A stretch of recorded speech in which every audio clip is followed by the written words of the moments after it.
I've gone through 60, 70, 80 websites looking at what antis say about us, but it is lie after lie after lie. They don't care. All they want to do is tear us down. Hello again, my name is Edwin Patterson, and I am coming today to talk about the detailed philosophy that the antis use to attack our church. Now, you may not know that they have a philosophy. They may not know they have a philosophy, but it fits, and this is my own invention, but I believe it's true, and you'll see how you feel about it when you hear about it. The philosophy is called fallacious sophistry. Probably never heard that before because I put those two words together myself. But let me go into why I got to that place. So sophistry started with the Greeks. Back ancient Greeks, they had a lot of philosophical thoughts, and they developed a lot of things that are still among us today. Sophistry being one of those, passed down through the years and ages. We use it today everywhere. So sophistry is, in a lot of ways to define it, the definition I'm using is the ends justify the means.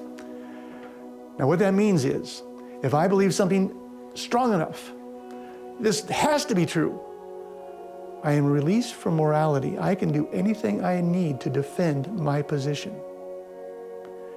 Now just think about that. That's a scary philosophy, but it's so true when you see what the antis are saying about the Mormon church. Okay, so that's the first part. And I'll give you examples of that in just a little bit. Fallacious in front of it. Fallacious means I do something with the intent to deceive. These people know they're lying, and they don't care. Now this philosophy is used all over in politics today. Republicans, Democrats, it doesn't matter. You got a bunch of people out there who want to do what they do, and it's shocking what they do, in my opinion. Okay, so let's get into the meat of the matter. So this sophistry, they use three kind of arms: innuendo, straw men, and lies. Because if you don't have morality, if morality is taken out of the equation, I can say what I want, I can do what I want, I don't have to worry about what I say. I just want to tear things down. And that, I've never met an anti, I've never read an anti who is saying, hey, you know, the church is good and a lot of good people, and I would wish they'd come to Christ. No. Just tear, tear, tear down. Not Christians, not even critics, antis. Okay, so let's take innuendo. Now, innuendo is an interesting method of philosophy, and innuendo might be like something like this.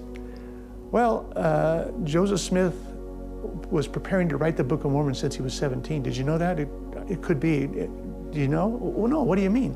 Well, he was telling stories to his family around the fireplace about the Nephites and Lamanites already back then. 17 years old. He's planning on writing the Book of Mormon. That really could be possible. Now, they don't say it's fact. In fact, now listen to this very carefully because it's stunning. You look for an asterisk on any of these folks. Well, where'd you find that? There's no asterisk. They don't worry about having to take it back to proof. They're just saying it to cause weak people in our church to go, oh, I didn't know that. Maybe I need to think about what's going on. No, my boy, you don't have to think about what's going on because these people are liars and they're intent on lying to you.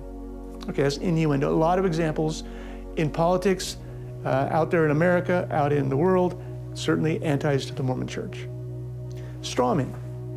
Well, maybe Joseph didn't write it, but this guy could have, and this guy could have read this book, could have got that manuscript. So it's different emotional things. Look at all the ways that it could have happened.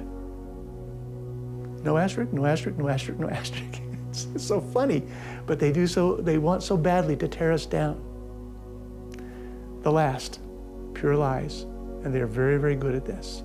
I've gone through 60, 70, 80 websites looking at what antis say about us, and you'd be stunned. You can do it if you want, but you don't have to. It's in some ways just disgusting, but it is lie after lie after lie.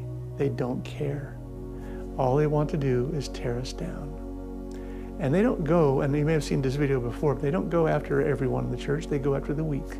The weak are those who aren't converted to Christ yet. They want to put doubt in their mind. With doubt, they might leave.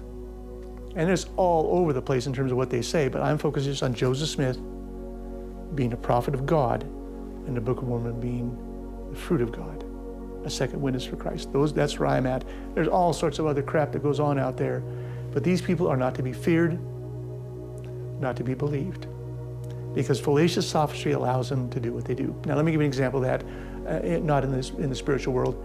In the 2020 election, there was a person running for governor in Georgia. They're a Democrat, and they were behind. They needed to get more votes.